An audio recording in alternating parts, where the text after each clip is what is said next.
I'm Tori Brennan, and I'm 29 years old. Last Thanksgiving, my father stood up in front of 30 relatives and grounded me like I was a disobedient child, because I dared to ask what my grandmother left me in her will. The entire room laughed. My face burned so hot I could feel my pulse in my teeth. But I looked him dead in the eye and said one word. All right. The next morning, he knocked on my bedroom door, smirking. Finally learned your place? He said. Then he saw the empty room.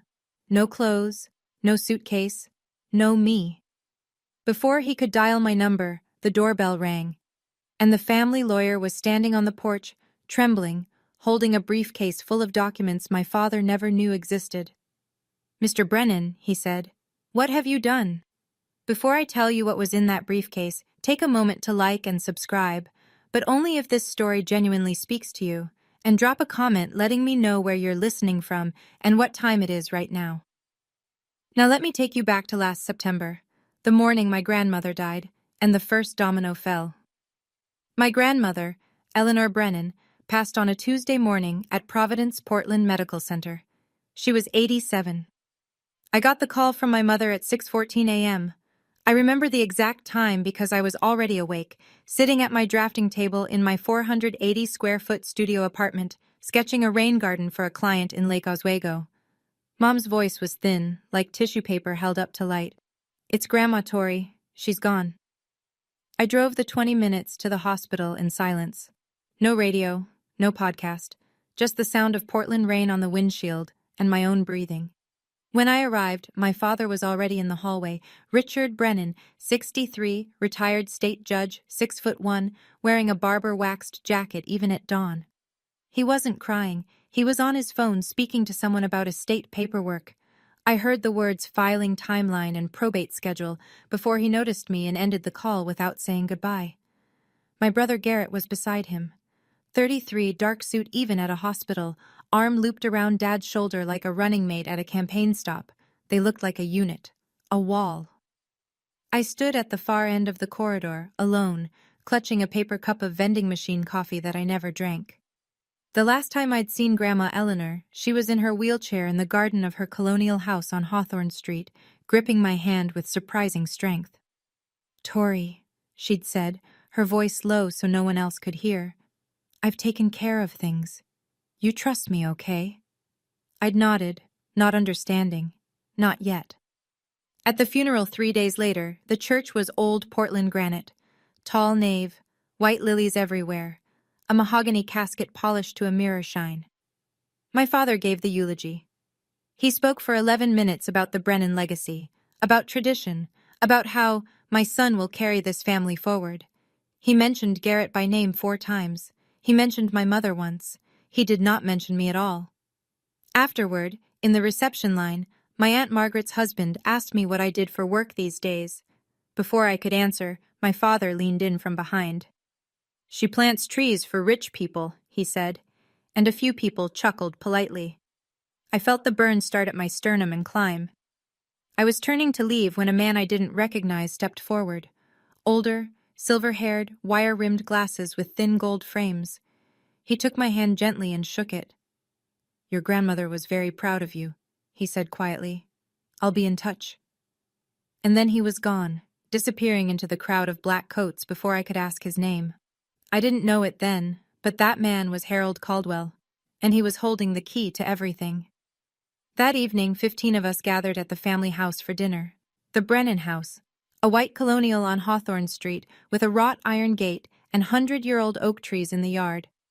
My grandmother built that house with money from her side of the family, long before she married my grandfather. I always loved it. The crown molding, the deep windowsills, the garden out back where Grandma grew peonies the color of ballet slippers. Inside, the long oak dining table was set with the family's sterling silver flatware, a set that had been in the Brennan name for 3 generations, candles in silver holders, a bottle of Willamette Valley Pinot Noir breathing on the sideboard. Everything arranged to look like old money and perfect lineage. My father sat at the head naturally. He raised his glass. Mom left everything to me to manage, he announced, scanning the table. I'll make sure the family assets are distributed to the right people, based on capability. His eyes landed on me. That means you don't need to worry about any of it, Tori. Complex things aren't really your area. Garrett nodded like a judge's clerk. His wife Meredith adjusted her Mikimoto pearl strand and said nothing. I set my fork down. Dad, Grandma told me. My mother was confused at the end, he cut in. Whatever she promised you, forget it. My mother, Linda, stared at her plate. She didn't look up. She never looked up. After dinner, I excused myself and went upstairs to the bedroom I'd grown up in. The Frank Lloyd Wright poster I'd taped to the wall at 16 was still there, edges curling. I sat on the bed and opened the nightstand drawer out of habit. Inside was an envelope that hadn't been there before. Cream-colored stationery with a faint watermark. My name on the front, in blue ink, in a handwriting I'd know anywhere. Shaky, but deliberate. Grandma's handwriting. My hands were trembling when I picked it up. I opened the envelope slowly, sitting cross-legged on the twin bed I'd slept in from ages 5 to 18. The ceiling fan above me wobbled the same way it always had. The room smelled like old wallpaper and cedar closet. Inside were two things. The first was a letter, 2 pages, front and back, in Grandma Eleanor's handwriting. The pen had pressed hard enough to leave grooves in the paper, as though she'd wanted the words to be permanent, physical, something no one could delete with a keystroke. The second was a photocopy. Partial. Maybe 6 pages out of what looked like a longer document. The header read, Irrevocable Trust Agreement. Eleanor M. Brennan, Settler. Halfway down the first photocopied page, highlighted in yellow, was a single line. Beneficiary, Victoria Tori Brennan. I read the letter with tears sliding down my face. Tori, if you're reading this, then I'm gone, and your father is already doing what I knew he would do. I'm sorry I couldn't stop him while I was alive. I tried, in my way. But men like your father don't hear women. They only hear documents. The original trust is with my attorney, Harold Caldwell. His office is on Northwest 23rd Avenue in Portland. The copy I've left you is partial, not enough to prove anything on its own, but enough for you to know I'm telling the truth. Don't show this to anyone. Not your father, not Garrett, not even your mother. I love Linda, but she will tell Richard. Wait until the right time, and Harold will know what to do. You were always my architect, Tori, the one who builds. Don't let them tear you down. All my love, Grandma. I folded the letter back into the envelope and pressed it against my chest. The photocopy was incomplete. I couldn't use it as evidence. I didn't have a lawyer. I didn't know who Harold Caldwell was beyond a name and a street. And my grandmother had been in the ground for 48 hours. But for the first time in years, I felt something besides small. I felt like someone believed in me, had always believed in me, and had put it in writing. I drove back to Portland the next morning without saying goodbye. No one noticed. Or if they did, no one called. My studio apartment was exactly as I'd left it. Plants crowding every windowsill, drafting table covered in tracing paper, a cold mug of tea from 2 days ago still sitting by the sink. I loved this place, even though it was small enough that I could touch opposite walls if I stretched. It was mine. The one space in the world where no one told me I wasn't enough. I sat down at my laptop and Googled Harold Caldwell Attorney Portland. The results came up immediately. A small office on Northwest 23rd Avenue, solo practice, specializing in estate planning and trusts. A headshot showed a silver-haired man with wire-rimmed glasses. The man from the funeral. I hovered over the phone number. I didn't call. Not yet.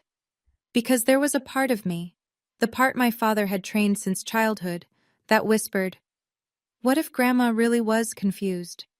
What if this is nothing? What if you call and find out the one person who believed in you was just a sick old woman who didn't know what she was signing? I wasn't ready to risk that. Not yet. Instead, I turned to work.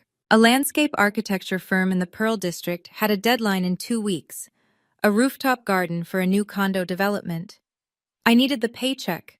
I was still carrying $38,000 in student loans, $420 a month, from the 1 year of law school I'd attended before dropping out to pursue design.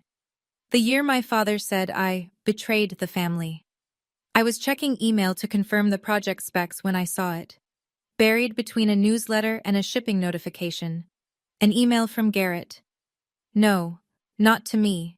Forwarded to me. By accident. Subject line. R.E. Trust Amendment. Draft Petition. My stomach dropped. I clicked it open, scanned the first lines. Then my phone buzzed with the project deadline reminder, and I had to close the laptop and get to the office. But I'd seen enough to know that whatever my father was planning, it had already started. 3 weeks passed. I threw myself into work. The rooftop garden project consumed 16-hour days, and I let it, because focus was easier than fear. But the email sat in my inbox like a splinter under skin. I hadn't opened it again. I wasn't sure I wanted to. Then my mother called. "Tori, your father wants the whole family together for Thanksgiving." Her voice had that particular thinness it got when she was relaying Richard Brennan's orders and pretending they were invitations. "He says he wants to mend things." I almost laughed. My father had never mended a thing in his life. He broke things and then told you it was your fault for being breakable. "I'll think about it, Mom." "Please, honey, he's trying." I said I'd let her know and hung up. Then I sat at my kitchen table, a second-hand IKEA piece I'd sanded and restained myself, and finally opened Garrett's accidentally forwarded email. It was a chain. 7 messages between my brother and my father spanning 2 weeks. The subject line, Trust Amendment, Draft Petition, was exactly what it sounded like. Garrett had drafted a legal petition to the court requesting a change of beneficiary on Grandma Eleanor's trust. The grounds cited were financial incompetence of the named beneficiary, me.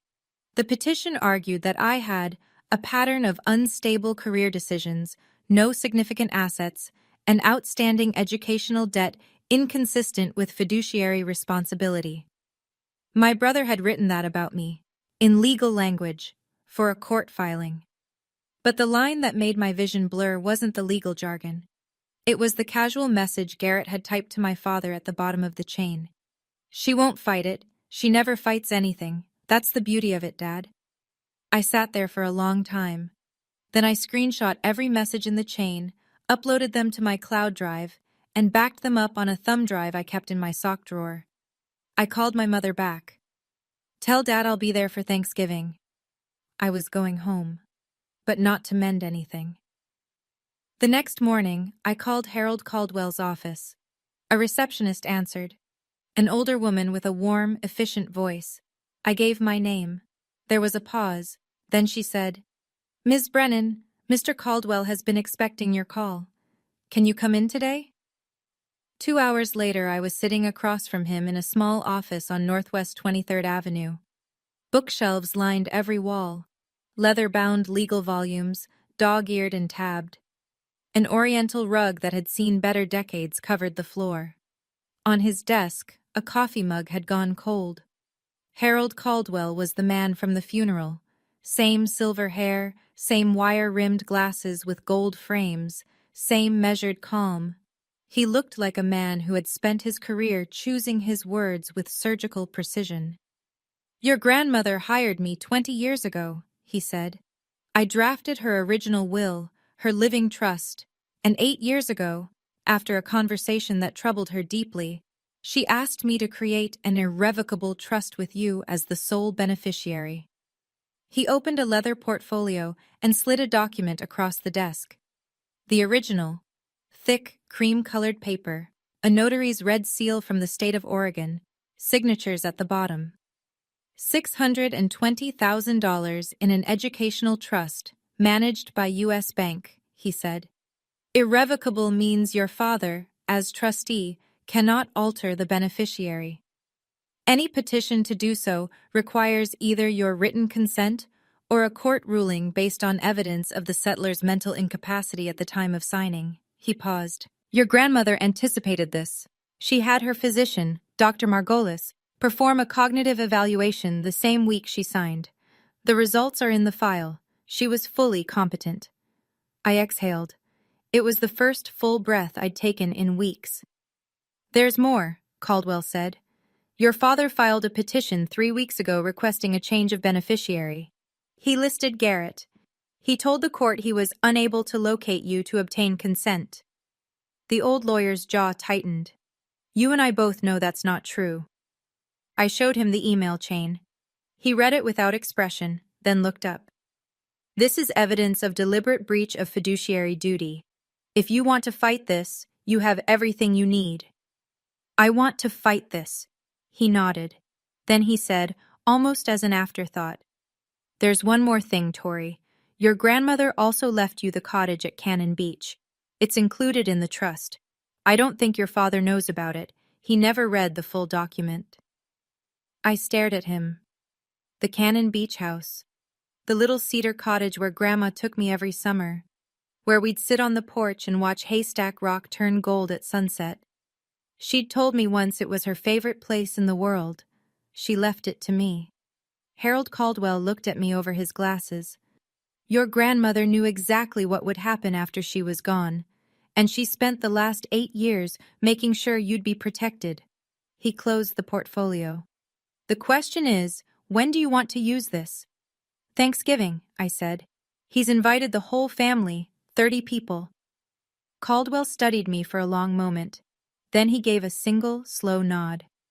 The Wednesday before Thanksgiving, I packed a small bag, one change of clothes, my camel wool coat, the nicest thing I owned, bought secondhand from a consignment shop on Alberta Street, a toothbrush, and a manila folder, thick with notarized copies. The originals stayed with Caldwell. We'd agreed on that. He would hold the master set in his office safe, and I would carry copies, notarized, stamped, admissible as secondary evidence if needed. The originals were for the courtroom. The copies were for the family. I drove south through the autumn hills of Oregon.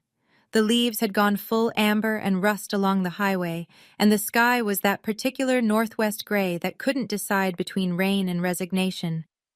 The Brennan house appeared through the trees like it always did. White colonial facade, wrought iron gate, the ancient oaks standing guard. From the outside, it looked like a postcard. This is what a good family looks like. That was the whole point.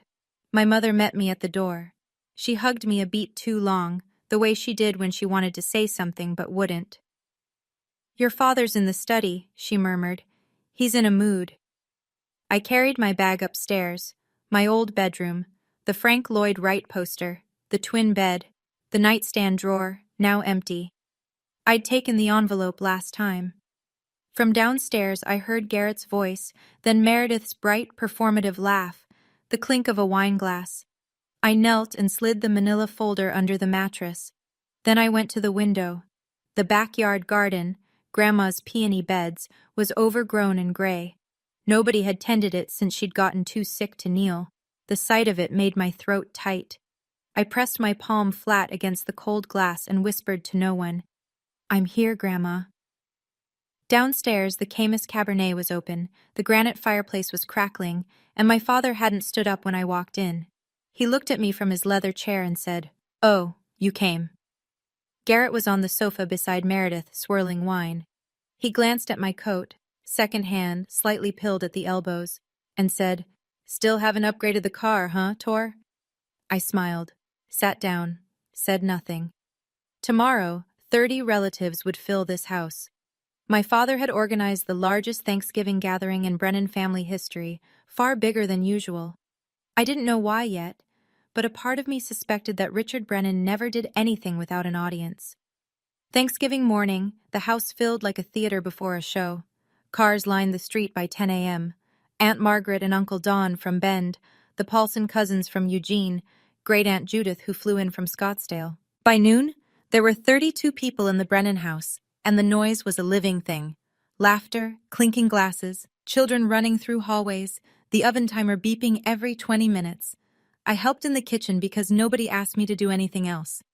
Linda and Meredith sat at the breakfast nook drinking tea while I chopped celery for the stuffing. That felt about right. The family division of labor hadn't changed since I was 12. At 4 o'clock we sat down to eat. The long oak table in the dining room seated 18. The overflow went to a folding table in the adjacent living room. I was placed at the folding table, between my 9-year-old second cousin Oliver and an empty chair. My father stood at the head of the main table, crystal chandelier above him, linen tablecloth, white as a surrender flag, the family's sterling silver gleaming under candlelight. He raised his glass of Pinot Noir. "This Thanksgiving is special," he said, his courtroom voice, the one that filled rooms and closed arguments. "We've lost Mom this year, but the Brennan family endures, and I'm proudest of all of my son Garrett, who just won the biggest case of his career." He turned to Garrett. "To you, son." Applause.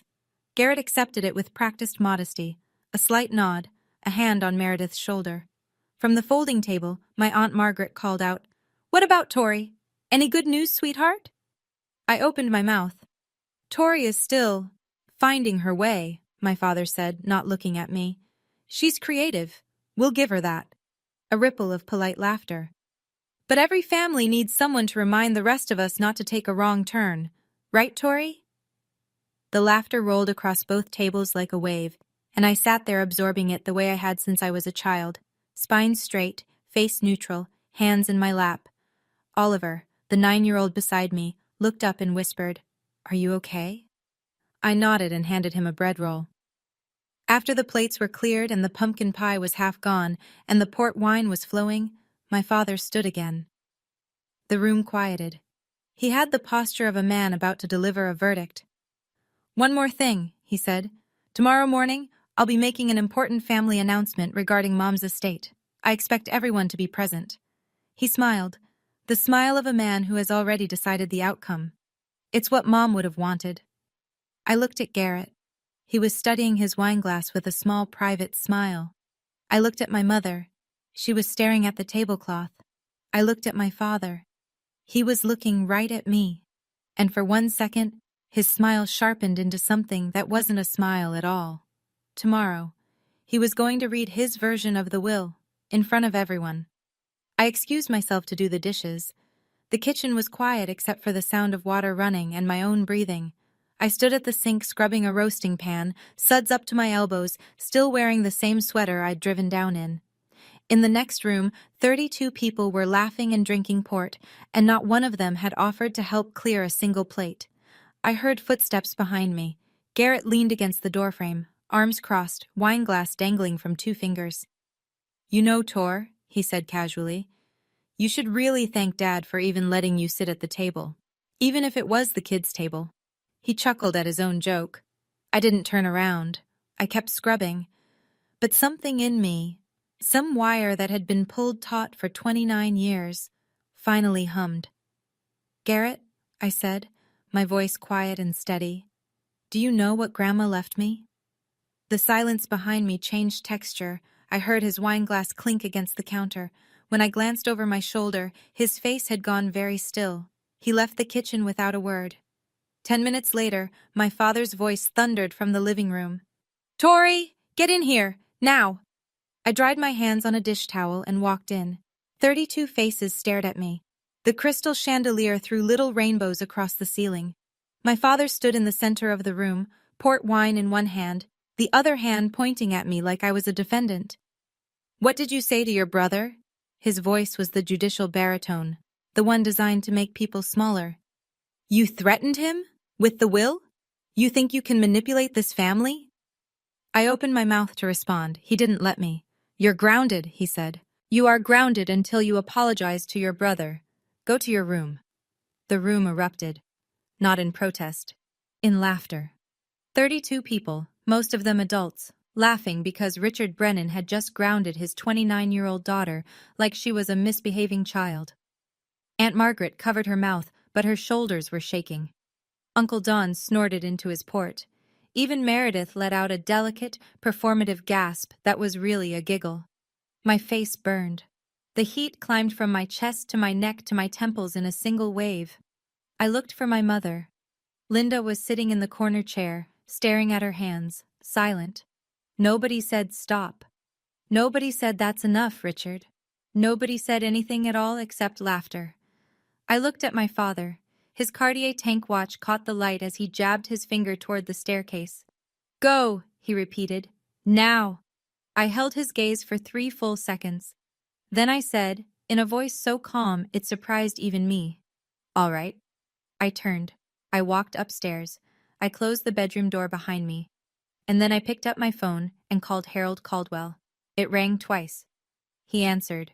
I said, Mr. Caldwell, I need you to bring the originals, tomorrow morning, 8 a.m.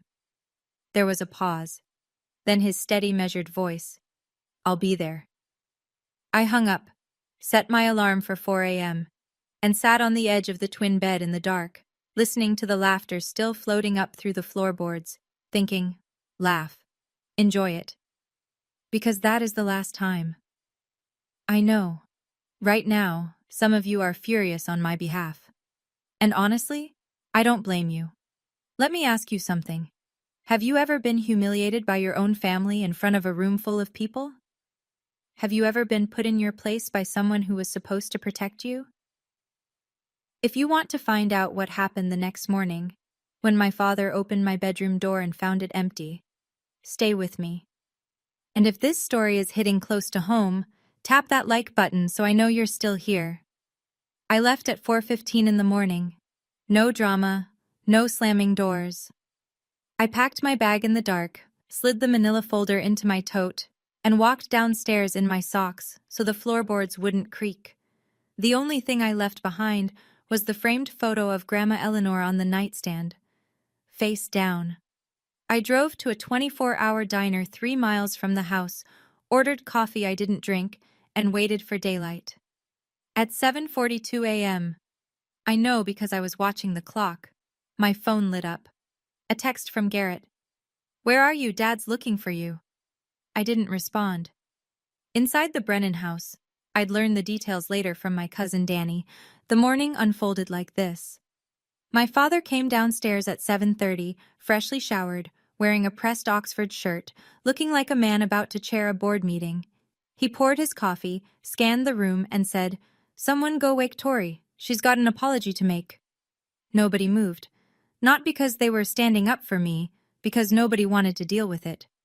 Richard climbed the stairs himself. He knocked twice, his judicial knock, crisp and expectant. Tori, it's morning. You ready to apologize to your brother? Silence. He opened the door. The bed was made. The closet was open and empty. The drawers were cleared. The room held nothing of me except the photograph of Grandma Eleanor, face down on the nightstand, like a final punctuation mark. Danny told me later that my father stood in that doorway for a full 10 seconds before his expression shifted. Confusion first, then something darker.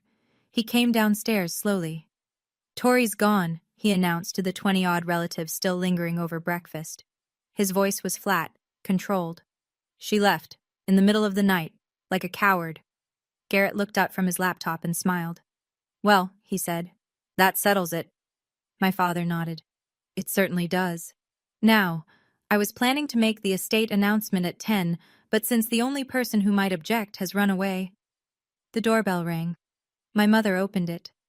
And there, on the front porch, in a gray suit, with a brown leather briefcase and an expression like a storm front, stood Harold Caldwell.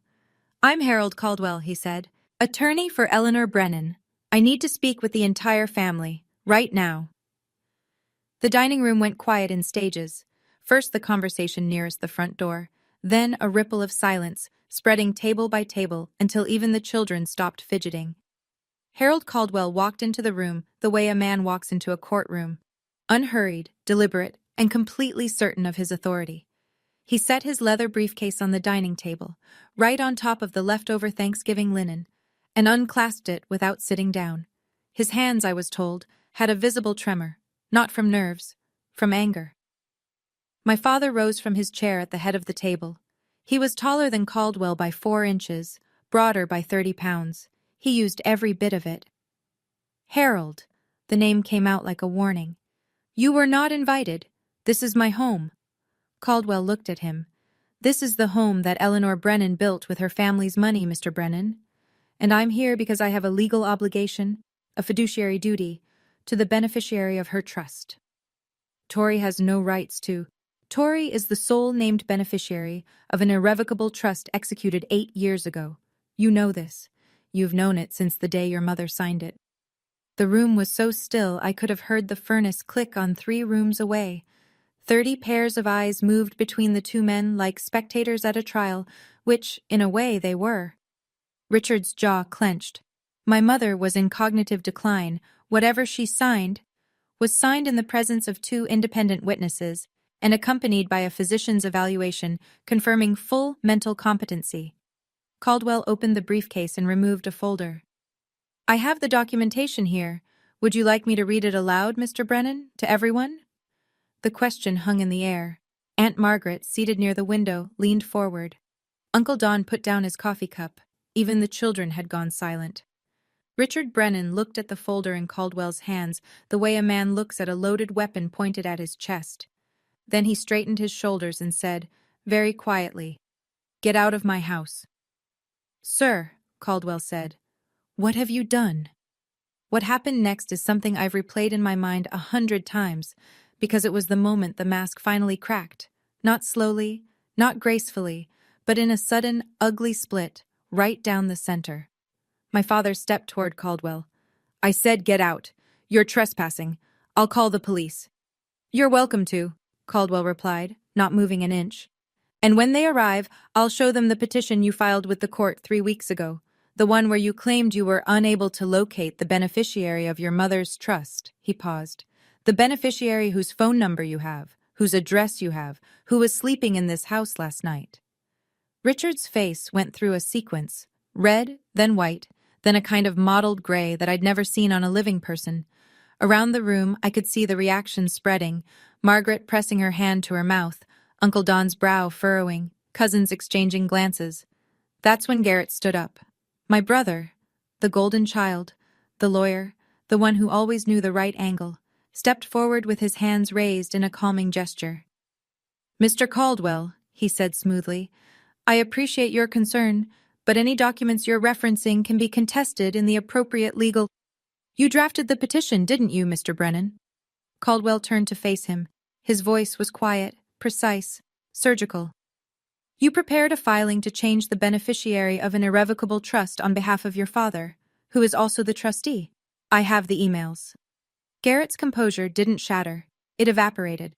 One moment he was a confident attorney, the next he was a man whose mouth had gone slack and whose eyes had darted, involuntarily, unmistakably, to his father. "Dad," he said under his breath, "we need to talk. Privately." Richard didn't even look at him. "No, I have nothing to hide." Aunt Margaret stood up from her chair. Her voice, when she spoke, carried the particular authority of a woman who had watched a family lie to itself for decades and had finally had enough. "Richard," she said, "let the man speak." A murmur of agreement rippled through the room. Not loud, not defiant, but present, like the first cracks in a frozen lake before the whole surface gives way. My father looked around the room and saw, perhaps for the first time, that the audience he'd assembled for his own performance was no longer on his side. "This is absurd," he said. But his voice had lost its courtroom resonance. It sounded smaller, thinner, like tissue paper held up to light. My father did what my father has always done when he feels the ground shifting beneath him. He escalated. "Everyone, listen to me." He raised both hands, palms out, the gesture of a man restoring order in a courtroom. "This man," he jabbed a finger at Caldwell, "was hired by my mother years ago when she was already in decline. He's been filling Tori's head with fantasies.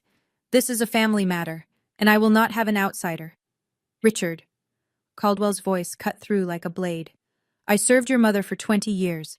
I am not an outsider, and I am here because you violated the terms of a legal instrument that you swore, as trustee, to uphold." "Out!" My father's voice cracked on the word. He pointed at the door. "Get out of this house right now, or I swear to God I will have you arrested for trespassing." Caldwell looked at him for a long moment. Then he closed his briefcase with a deliberate click, tucked it under his arm, and nodded. Not in defeat, but in acknowledgement, like a chess player recognizing the next 3 moves. "I'll leave," he said calmly, "but I'll be back at 2 o'clock this afternoon for the formal reading of Eleanor Brennan's estate, which you scheduled, Mr. Brennan. It's on your own calendar." He paused at the doorway. "And I won't be coming alone." The front door closed behind him with a soft click. My father turned back to the room. 30 faces, some confused, some uncomfortable. A few, Margaret, Danny, openly skeptical. He smoothed his shirt, adjusted his watch, and reassembled his composure the way a man straightens a painting after an earthquake. "I'm sorry you all had to see that," he said. "Tori hired some bargain basement lawyer to stir up trouble. It's what she does. She runs from responsibility and then causes chaos from a distance." He shook his head with practiced sadness. "This afternoon, I'll read Mom's will properly, and everything will be clear. I promise you that." Garrett, who had been standing frozen by the sofa, sat back down and pulled his laptop onto his knees. His fingers moved quickly, deleting something, I'd later realize. Emails. The room exhaled. People returned to their coffee, their conversations, their children. The crisis had been deferred. Richard Brennan was still in control, or so he believed. 2 o'clock was 5 hours away. The clock on the mantelpiece, a Waterford crystal anniversary piece that had belonged to my grandmother, counted every second. I was parked outside a Stumptown Coffee on Division Street, watching rain trace crooked lines down my windshield. My Honda Civic, 2014, 147,000 miles, a small dent in the rear bumper from a parking garage in college, was not the kind of car that made anyone look twice. And that morning, invisibility was exactly what I needed. My laptop was open on the passenger seat. At 8:17 a.m., I'd sent a formal email to the Trust Management Division at U.S. Bank, requesting written confirmation of my status as beneficiary of the Eleanor M. Brennan Irrevocable Trust. At 9:41, the reply came, from a trust officer named Patricia Langley. "Dear Ms. Brennan, this is to confirm that you are the sole named beneficiary of the Eleanor M. Brennan Irrevocable Trust, account Annistant. The trust corpus of $620,000 remains intact and has not been disbursed. A petition to amend the beneficiary designation was filed on October 14th by the current trustee, Richard A. Brennan, but has not been approved by the court. No disbursements can be made without your written authorization." I read it 3 times, then I saved it, backed it up, and printed a copy at the FedEx office 2 blocks away. At 11:15, Caldwell called. "He threw me out," he said, with something that might have been dry amusement. "Threatened to call the police." "I know. My cousin Danny texted me. 2 o'clock, Tori. I'll be parked on the next block. You go in first. I follow." "Okay." A pause. "Are you sure about this? Once it's done, there's no going back." I looked out at the rain. A woman walked past the car holding a little girl's hand, both of them splashing through puddles, laughing at nothing. The simple, stupid beauty of people who felt safe. "I've been going back my whole life, Mr. Caldwell. Every holiday, every phone call, every time I swallowed something that should have made me spit. I'm done going back." "Then I'll see you at 2. I hung up, opened the mirror on my sun visor. The face looking back at me was pale, tired, and absolutely certain. I zipped my coat, checked the folder one last time. Trust copy, notarized. Bank confirmation, printed. Email chain, screenshotted and time-stamped. Grandmother's handwritten letter. Everything in order. Everything real. I started the engine. Inside the Brennan house, the morning stretched like a rubber band pulled too tight. Danny told me later what it looked like from the inside. After Caldwell left, the casual post-Thanksgiving ease had curdled. People were still talking, still pouring coffee, still picking at leftover pie. But the conversation had a new undercurrent, the kind of tension where everyone is discussing the weather but thinking about the earthquake. Aunt Margaret cornered my mother in the hallway by the guest bathroom. "Linda," she said quietly, "is Richard sure everything is in order? That lawyer this morning didn't look like a man who was bluffing." My mother's eyes were rimmed red. "I don't know, Margaret. Richard doesn't tell me about the finances. He never has." Margaret looked at her for a long moment and said nothing, which from Margaret said everything. In the kitchen, Danny pulled out his phone and texted me, "You okay? What's going on?" I replied, "I'm okay. Be there at 2. Please be in the room when I get there." He wrote back instantly, "I'm not going anywhere." Meanwhile, in my father's study, the room with the leather chair, the legal volumes on mahogany shelves, the framed photos of Richard shaking hands with various Oregon judges. My father was making phone calls. Danny heard him through the door, growing louder with each attempt. It was the Friday after Thanksgiving. Every attorney's office in Portland had their voicemail on. Richard Brennan, former judge, could not reach a single lawyer. Garrett appeared in the study doorway. "Dad," he said carefully, "maybe we should postpone the reading. Give ourselves time to—" "No," my father's voice was granite. "I don't retreat. Not from Harold Caldwell, not from Tori, not from anyone. We do this today."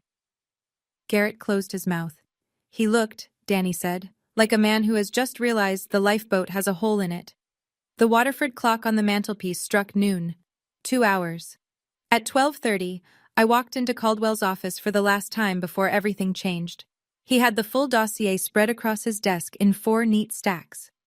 I sat across from him, and he walked me through each one, point by point, the way a surgeon reviews an X-ray before cutting. Stack 1. The original irrevocable trust. Cream paper, notary seal, Eleanor's signature in blue ink. Steady, deliberate, nothing like the handwriting of a confused woman. Beside it, the physician's letter from Dr. Margolis confirming cognitive competency at the time of signing. Date stamped, countersigned. Stack 2. The email chain between Richard and Garrett, printed, with full metadata showing timestamps, sender addresses, and routing information. The words, "She won't fight it," highlighted in yellow on the last page. Stack 3. The letter from Patricia Langley at U.S. Bank confirming my status as sole beneficiary and the intact trust balance of $620,000. Stack 4. A document I hadn't seen before. Caldwell slid it across the desk. "The deed to the house on Hawthorne Street." I looked at him. "The Colonial," he said. "Your family home. The deed has been in Eleanor's name since 1981. She purchased the property with inheritance from her mother, before she married your grandfather. Richard never owned it. He assumed, as he assumes most things, that it was his by default." Caldwell tapped the document.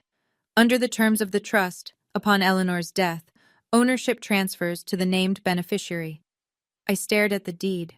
My father's house, the house where he'd sat at the head of the table, where he'd grounded me in front of 30 people, where he'd built his entire kingdom of authority, had never been his. "He doesn't know this," I said. "He never read the full trust document," Caldwell confirmed. "He read the first 3 pages, the ones that named him trustee, and stopped." Of course he did. Richard Brennan had never needed to read the fine print. He was the fine print. He was the final word. Or so he'd always believed. I gathered the 4 stacks into the manila folder. Caldwell placed the originals back in his briefcase. "I go in first," I said. "You come when I signal." "How will I know?" "You'll know." We shook hands. His grip was firm, and his eyes, behind those gold-framed glasses, held something I hadn't seen from any adult in my family since my grandmother died. Trust. At 1:45, I drove down Hawthorne Street for the second time in 24 hours. The rain had stopped. A thin November sun was pushing through the clouds, turning the wet street into a mirror. The oak trees along the block were almost bare now, their branches sketched black against the pale sky like cracks in porcelain. I drove slowly. I wasn't stalling. I was remembering. This was the street where Grandma Eleanor taught me to ride a bike. The sidewalk where she walked me to school the year my parents couldn't be bothered. The front yard where she'd knelt beside me in the dirt and shown me how to transplant a seedling without disturbing its roots. "The secret," she'd said, pressing my small hand into the soil, "is to take the whole root ball. You don't leave any part of yourself behind." My phone buzzed. "Linda." I pulled over and answered. "Tori, where are you?" My mother's voice was strained, pleading. "Your father is furious. Just come home and apologize, and this can all be over. Please." "Mom," I said, "I'm coming home, but not to apologize." A silence, then very small. "What are you going to do?" "The right thing." I hung up. Parked on the block behind the house, next to Caldwell's silver sedan. He was sitting in the driver's seat, briefcase on his lap, reading glasses on. He glanced at me through the windshield and gave a single nod. I got out of the car. Camel coat. Canvas tote with the manila folder inside. My hands were steady. The gate was open. The front door was unlocked. From inside I could hear voices. The murmur of 30 people assembled and waiting for Richard Brennan to tell them how the world was supposed to work. I walked up the porch steps my grandmother had built and pushed the door open. I slipped in through the kitchen entrance and stood in the hallway, just out of sight of the living room. Through the archway, I could see the scene my father had staged. The living room had been rearranged. Chairs pulled from the dining room, the den, even the porch, all facing the fireplace, like pews facing an altar. 30 people, seated and attentive. Richard stood before them in his pressed Oxford, reading glasses perched on his nose, tortoiseshell frames, the ones he used to wear on the bench. In his hand, a single sheet of paper. He held it the way judges hold verdicts, high enough that everyone could see it, low enough that no one could read it. "Thank you all for being here," he said. "As you know, my mother's passing left certain matters to be settled. I've reviewed her wishes carefully, with input from Garrett, and I want to share the distribution plan she intended." He paused for effect. The room was silent. "The family trust will be consolidated under my management. The educational fund, $620,000, will be transferred to Garrett for stewardship of the next generation." He glanced up, as though checking his audience. "As for Tori," a small, merciful smile. "Mom wanted her to have a gesture of goodwill. $5,000. A few sympathetic nods. Meredith placed her hand on Garrett's arm. Garrett lowered his eyes in a performance of humility so polished it could have won an award. "Are there any questions?" my father asked. From the hallway, I took a breath, pulled the manila folder from my tote, and stepped into the room. Behind me, the front door opened quietly. Harold Caldwell walked in. "I want you to picture this for a second. You walk into a room. 30 of your relatives are sitting there. Your father has just told all of them that you're worth $5,000. He's holding a piece of paper like it's a gavel. And you're holding the truth. What would you do? Tell me in the comments. And if you haven't subscribed yet, now's the moment. Because what happened next in that living room is something nobody in my family has ever forgotten." Every head in the room turned. 32 faces, some surprised, some confused, a few genuinely pleased to see me. My cousin Danny, sitting in the back row, gave me a small nod. Aunt Margaret straightened in her chair. My father's expression went through 3 phases in 2 seconds: surprise, annoyance, then a hardening. The courtroom mask snapping back into place. "Well," he said, "the prodigal daughter returns." A few obligatory chuckles from the crowd. "I assumed you'd run off for good this time. Are you here to apologize to your brother?" "No," I said.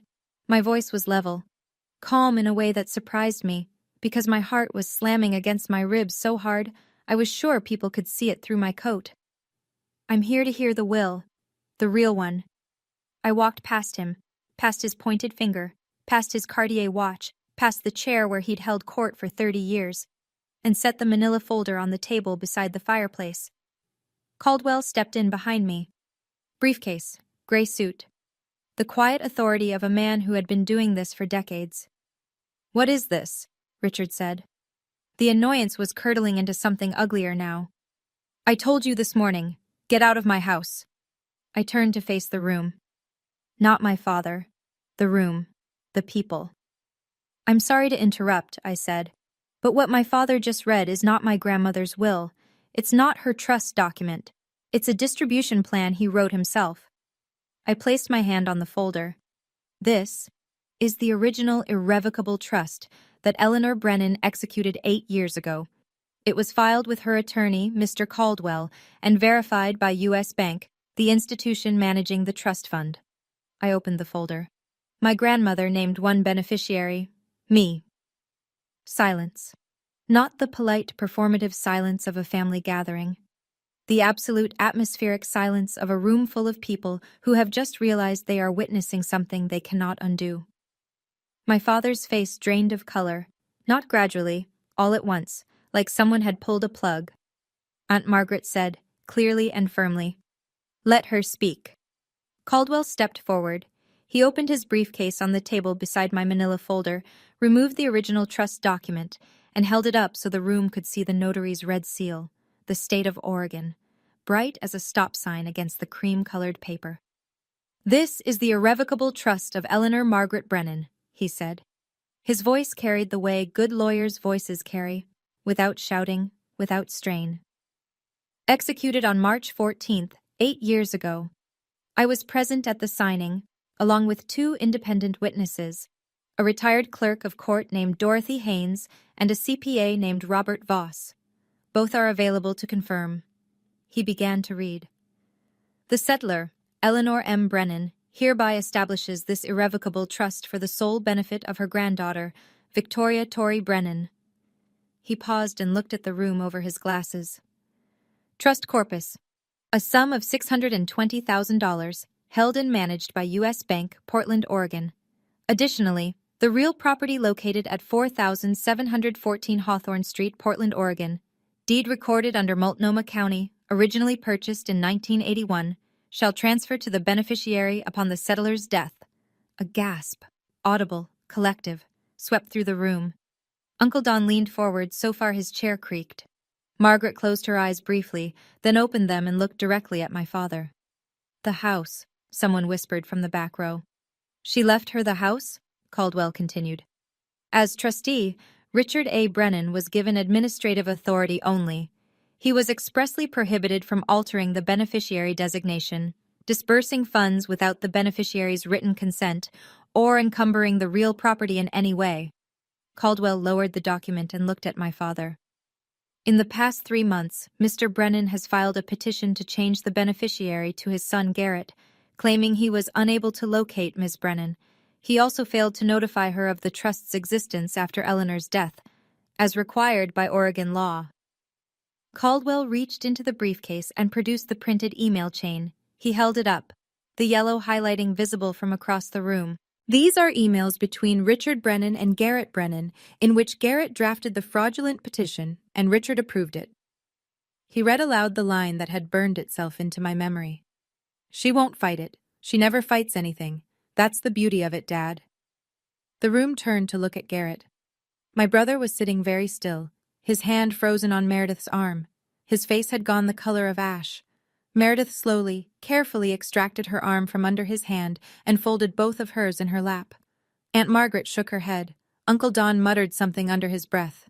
Danny stood up from his chair in the back row and walked forward to stand beside me, not saying anything, just standing there. Present. My father opened his mouth, closed it, opened it again.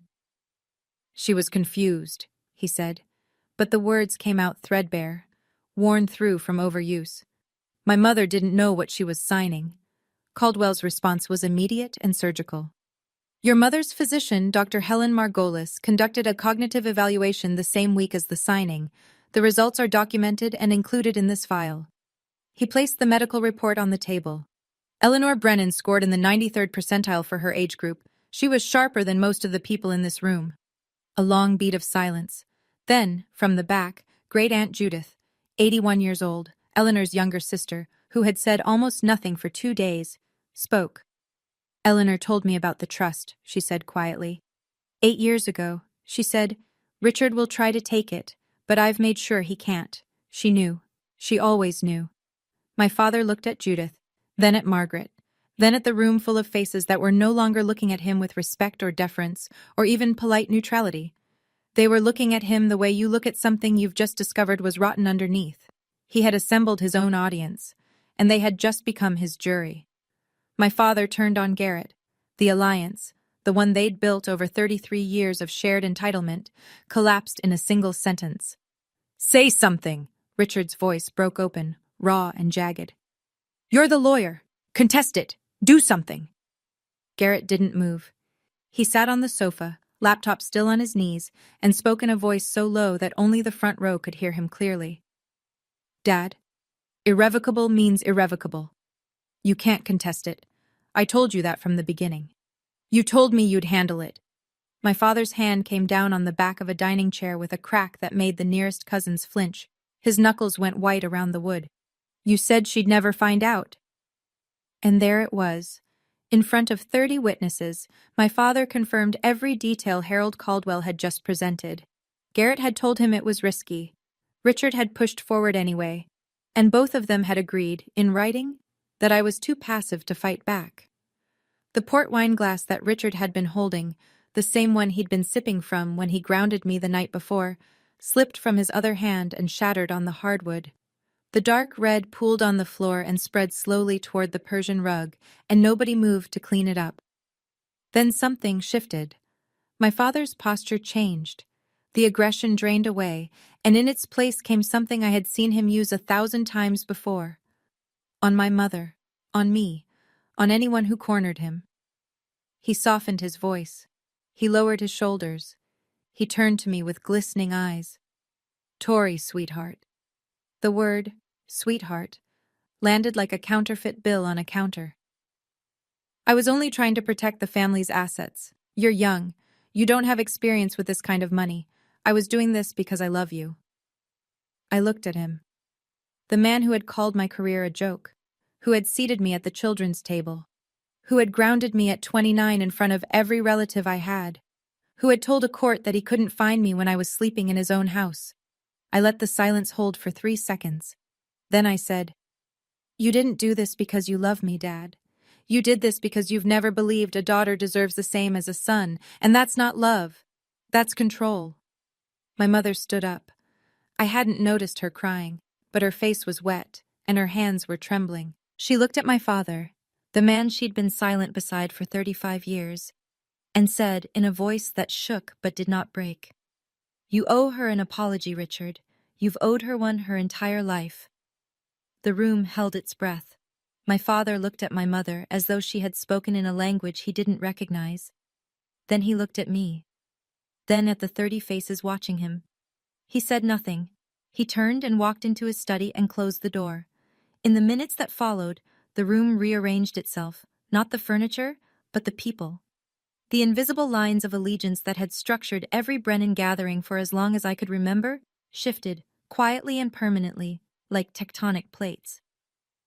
Aunt Margaret reached me first. She pulled me into a hug that smelled like Chanel No. 5 and coffee, and she said close to my ear, "Your grandmother would be so proud of you right now, sweetheart. So proud." Danny squeezed my shoulder. "I always knew you were the toughest one in this family," he said. "You just never needed to prove it before." Cousins I hadn't spoken to in years came forward. A handshake, a nod, a quiet, "I'm sorry, Tori." Not all of them. Some stayed seated, uncomfortable, staring at the floor. A few stood up and left. Not in protest, but in the way people leave a room where something has broken that they don't know how to fix. Garrett rose from the sofa. He didn't look at me. He took Meredith's arm and walked toward the front door. Meredith paused in the hallway, reached up and unclasped her pearl strand, the Mikamoto necklace she'd been wearing all weekend like a badge of status, and dropped it into her coat pocket. As though she wanted to make herself smaller, less visible, less associated. Caldwell was already organizing the documents back into his briefcase. "I'll file the petition to remove Mr. Brennan as trustee first thing Monday morning," he said to me. "The court process takes approximately 30 days. In the meantime, the trust is frozen.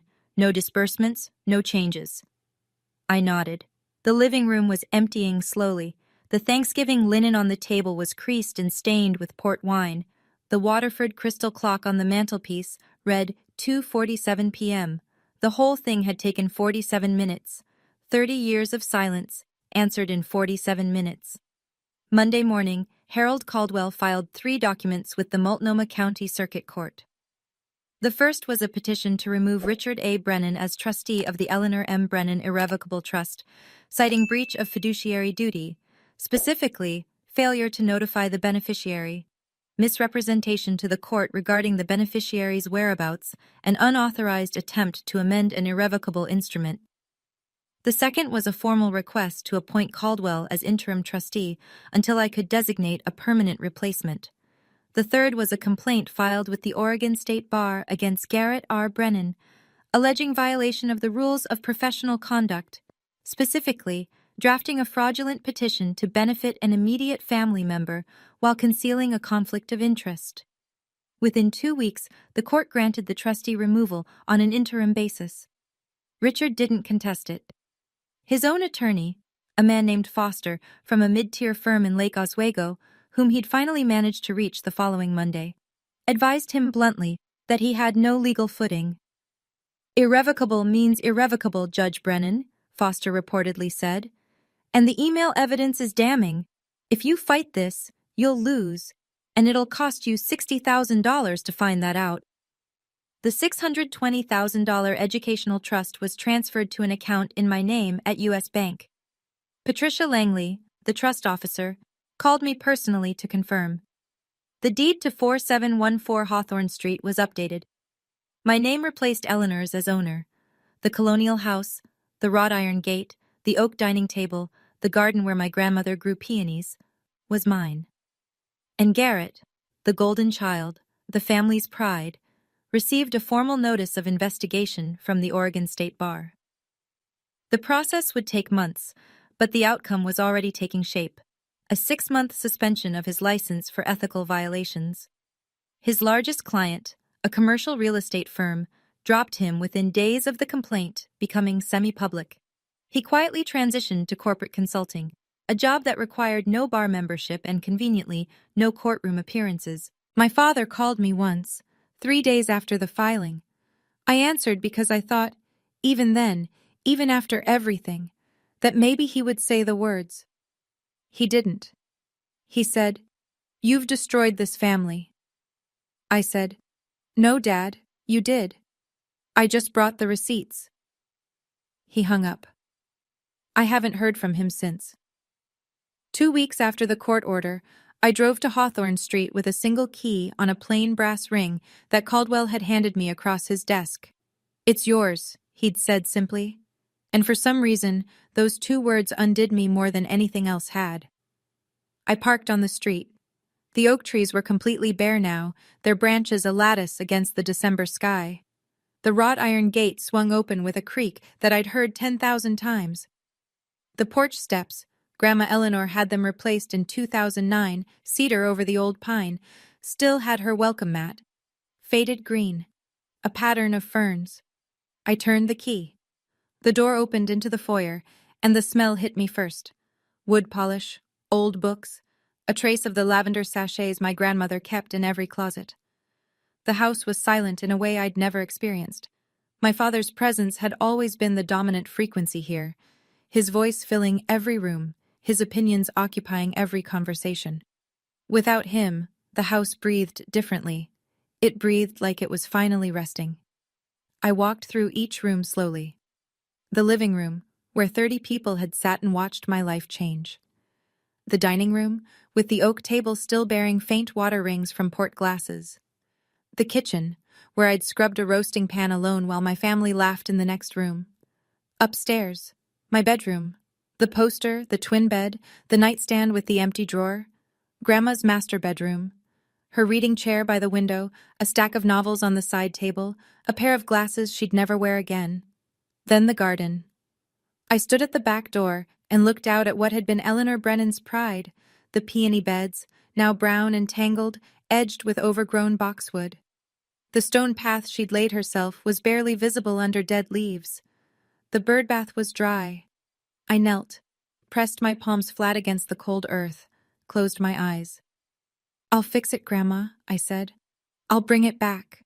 And I knew, with the certainty that only grief and love and good dirt under your fingernails can give you, that I would. A week later, on a Saturday morning cold enough to see my breath, I drove 90 minutes west to Cannon Beach. I hadn't been there in 6 years. The last time was the summer before Grandma's health started to decline.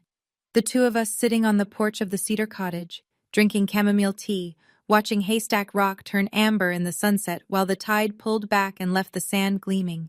She'd said, "This is my favorite place on earth, Tori. When I'm gone, I want someone who loves it to keep it." I'd thought she was being sentimental. She was being precise. The cottage was smaller than I remembered, or maybe I was bigger. Weathered cedar shingles, a porch that wrapped around 2 sides, Salt air so thick you could taste it. The key, another brass one, also from Caldwell, turned smoothly, and the door opened onto a space that still smelled like her. Lavender, old paperbacks, the faintly sweet scent of cedar walls in winter. On the kitchen table, there was a wooden box, not hidden, placed there deliberately, as though she'd known exactly who would come through the door and when. I lifted the lid. Inside, a stack of photographs, Grandma and me, ages 5 through 22, in this very cottage, planting beach grass in the dunes, building a driftwood fort, standing in matching rain boots on a stormy July afternoon, both of us grinning like idiots. Under the photographs, a letter, short this time, just a few lines. Tori, if you're reading this, you were brave enough. I knew you would be. This house is yours. It always was. I was just keeping it warm for you. Start over here if you need to, or come when the world is too much. Either way, it's waiting. I am so proud of you. Always. Grandma. I sat on the porch, her porch, my porch, and cried. Not the way I'd cried in the twin bed at Hawthorne Street, stifled and ashamed. This was different. This was the kind of crying that opens something instead of closing it, the kind that leaves you lighter, not emptier. The ocean was gray and vast and completely indifferent to everything that had happened in that living room, and there was a strange comfort in that. The tide didn't care about Richard Brennan's courtroom voice. The waves didn't know what an irrevocable trust was. Haystack Rock had been standing there for 15 million years and would keep standing long after all of us. The Brennans, the grudges, the folding tables were gone. I wiped my face, took a breath of salt air, and for the first time in months, felt something I'd almost forgotten the shape of. Peace. That Sunday night, back in Portland, I sat at the oak dining table in the Hawthorne house, my house, and wrote an email to my family. I wrote it once, read it twice, and sent it without a third draft because I knew if I kept revising, I'd start softening things that needed to stay sharp. To Richard Brennan, Linda Brennan, Garrett Brennan. I don't want to cut anyone out of my life. That was never the point, but I will not return to a relationship where I am belittled, dismissed, or treated as less than. If you want to have a relationship with me, it will be on terms of mutual respect, not hierarchy. The door is open, but it swings both ways now. Tori. My mother called 20 minutes later. She was crying, the real kind, not the anxious kind. I'm so sorry, Tori, she said. I should have stood up for you years ago. I was afraid of him. That's not an excuse, it's just the truth. I know, Mom, I said. I don't blame you, but I need you to start choosing what's right, not what's easy. Can you do that? A long pause. Then, I'm going to try. Garrett replied by text the next morning. 2 words. I understand. I read it, set the phone down, and didn't reply. Understanding was a start, but it wasn't the same as accountability. He'd get there or he wouldn't. That was his work, not mine. My father didn't respond. Not that day, not the next week, not the week after that. The silence was its own kind of answer. Familiar, really. Richard Brennan had been silent on the things that mattered my entire life. At least now I'd stopped waiting for him to speak. 6 months later, spring had come to Portland, and the peonies were coming back. I'd spent the winter on my hands and knees in my grandmother's garden, pruning, clearing, aerating the soil that had gone sour from 2 years of neglect. The roots were deeper than I'd expected. They'd survived the abandonment. They just needed someone to cut away the dead weight and let the light in. I knew the feeling. With the student loan gone, paid in full, $38,412, the most satisfying check I've ever written. I used a portion of the trust to lease a small studio space in the Alberta Arts District, Brennan Landscape Design. My name on the door. My grandmother's name, really. The Brennan name meant something different to me now. The Hawthorne house had become both home and office. I converted the downstairs study, Richard's old throne room, the one with the mahogany bookshelves and the leather chair, into a design studio. I replaced his legal volumes with plant identification guides and stacked the shelves with soil samples and seed catalogs. It felt right. It felt like rewriting. Danny came by on weekends to help with the garden. Aunt Margaret called every Sunday morning, sharp at 9. Just checking in, she'd say, and then we'd talk for an hour. Linda came to visit for the first time on a Thursday afternoon in April, the first time she'd entered the house without Richard beside her. We didn't say much. We planted tulip bulbs along the front walk, side by side, and that was enough. Richard rented an apartment across town. I heard through Margaret that he told his friends I'd stolen the house, that my grandmother had been manipulated, that the whole thing was Caldwell's fault. The story changed depending on the audience, but it always had the same ending. Richard Brennan was the victim. Some things, I suppose, are truly irrevocable. Garrett's suspension from the Oregon State Bar lasted 6 months. He'd moved to corporate consulting. Something with logistics, Margaret said. He and Meredith had quietly separated, though I didn't know the details and didn't ask. He hadn't contacted me since the I understand text. I left the door open, the way I said I would. I just wasn't going to stand in the doorway waiting. I'm telling you this story from the porch of the Cannon Beach cottage. It's a Saturday. The tide is out. Haystack Rock is doing what it always does, standing there, solid and ancient, and unbothered by anything as temporary as a family argument.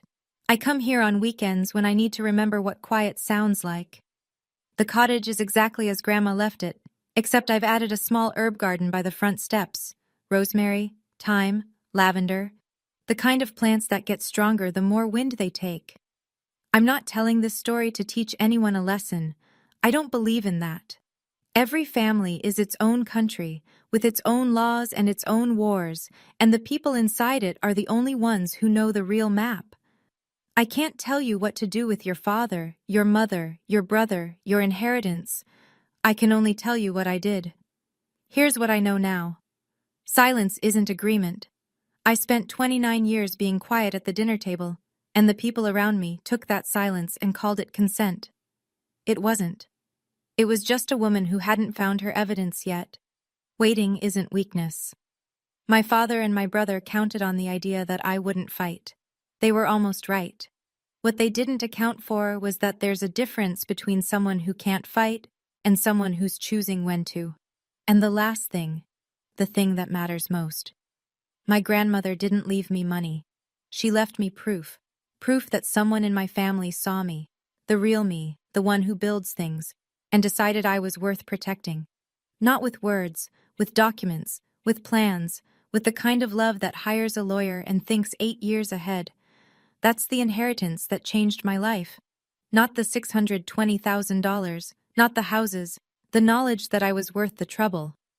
I still have the Frank Lloyd Wright poster. It's on the wall of my studio now, behind my drafting table, edges still curling. I look at it every morning and think about the girl who taped it up at 16, who wanted to build beautiful things and was told that wasn't enough. She was enough. She was always enough. She just needed the paperwork to prove it. Early morning, the Hawthorne garden. The soil is damp from last night's rain, and the air smells the way Oregon air smells in spring, green and clean and full of the particular promise that comes from things deciding to grow. I'm on my knees in the dirt, planting peonies. The same variety my grandmother grew. Sarah Bernhardt, she always said, because she was dramatic, she was pink, and she lasted longer than anyone expected. Grandma had a sense of humor about everything, even flowers. The roots go in, the soil goes over. I press it down gently, firmly, the way she taught me, the whole root ball, nothing left behind. The sun clears the roofline and falls across the garden in long, golden bars. Somewhere in the house, my coffee is getting cold. Somewhere in Portland, my father is waking up in a rented apartment and telling himself a story where he's the hero. Somewhere in the future, maybe, he'll stop. I stand up, wipe the dirt from my hands, and notice something on the front porch that wasn't there last night. An envelope. No stamp, no return address. Just my name, in handwriting I'd know anywhere. Not Grandma's this time, but almost as familiar. I open it. A single line. I'm sorry I never stood up. I'm standing now. Mom. I fold the letter. I tuck it into my coat pocket, right next to the one from Grandma, the one I carry everywhere, the cream-colored stationery with the blue ink and the words that saved my life. 2 letters. 2 women. One who planned ahead and one who finally caught up. I walk back into my house. The house my grandmother built. The house my father lost. The house that was always meant for someone who would take care of it. I close the door, and for the first time in 29 years, it feels like coming home. Thank you for staying until the end. I mean that. If this story made you feel something, anger, relief, recognition, hope, then it did exactly what I needed it to do. Hit like if it resonated. Subscribe if you want more stories like this one, and check the description below. There's another story waiting for you there, and I think you might need to hear it too. I'm Tori Brennan, and that was the last time I ever sat at the kids' table.